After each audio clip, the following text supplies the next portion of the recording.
السلام علیکم ورحمۃ اللہ وبرکاتہ۔ آپ سب سننے اور دیکھنے والوں کے لیے میری اللہ سے دعا ہے کہ اللہ تعالیٰ آپ سب کو صحت، تندرستی والی، ایمان والی اور اسلام والی زندگی عطا فرمائے۔ تو آج انشاءاللہ العزیز سلسلہ صلاۃ و اذکار میں ہم صبح شام کے اذکار میں ایک بہت پیاری دعا پڑھیں گے۔ سنن ابو داؤد اور ابن ماجہ کی یہ روایت ہے۔ تو اس دعا میں اتنے پیارے الفاظ ہیں کہ میں کہتی ہوں دنیا آخرت کی بھلائیاں اس میں آ جاتی ہیں۔ جب ہم یہ دعا پڑھیں گے صبح شام ایک مرتبہ پڑھنی ہے، اور صبح شام کے اذکار کس وقت کرتے ہیں وہ تو آپ کو پتہ ہی ہے۔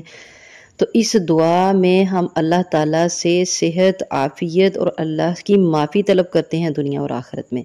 پھر اس کے بعد اپنے گھر والوں کی صحت اور عافیت، اپنے مال کی صحت اور عافیت کا سوال کرتے ہیں۔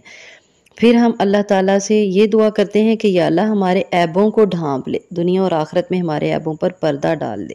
اس سے بڑھ کے اور کیا ہو سکتا ہے کہ اللہ دنیا اور آخرت میں ہمارے عیبوں پہ پردہ ڈال دے۔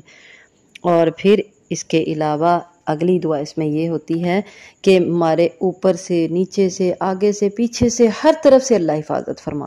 تو جب اللہ سے یہ طلب کیا جائے گا تو اللہ ہماری حفاظت بھی کرے گا انشاءاللہ العزیز۔ تو آئیے یہ پیاری دعا پڑھتے ہیں۔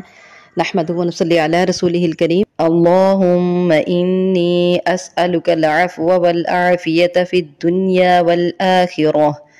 اللہم انی اسألک العفو والعافیت فی دینی ودنیای واہلی ومالی۔ اللہم استر عوراتی وآمر روعاتی۔ اللہم احفظنی من بین یدی ومن خلفی وعن یمینی وعن شمالی ومن فوقی واعوذ بعظمتک ان اغتال من تحتی۔ دعا چونکہ لمبی تھی تو اس کا ترجمہ بالعکس میں آپ کو پڑھ کے بتا دیتی ہوں کہ اے اللہ بے شک میں تجھ سے دنیا اور آخرت میں معافی اور عافیت کا سوال کرتی ہوں۔ اے اللہ بے شک میں تجھ سے اپنے دین، اپنی دنیا، اپنے اہل و مال ان میں معافی اور عافیت کا سوال کرتی ہوں۔ اے اللہ میرے عیبوں پر پردہ ڈال دے اور میری گھبراہٹوں میں امن عطا فرما۔ اے اللہ تو میری حفاظت فرما، میرے سامنے سے، میرے پیچھے سے، میرے دائیں طرف سے، میرے بائیں طرف سے، میرے اوپر سے، میرے نیچے سے۔ اور میں تیری عظمت کے ساتھ اس بات کی پناہ پکڑتی ہوں کہ اچانک میں نیچے سے ہلاک کی جاؤں، اس بات سے بھی مجھے اپنی پناہ میں لے لے۔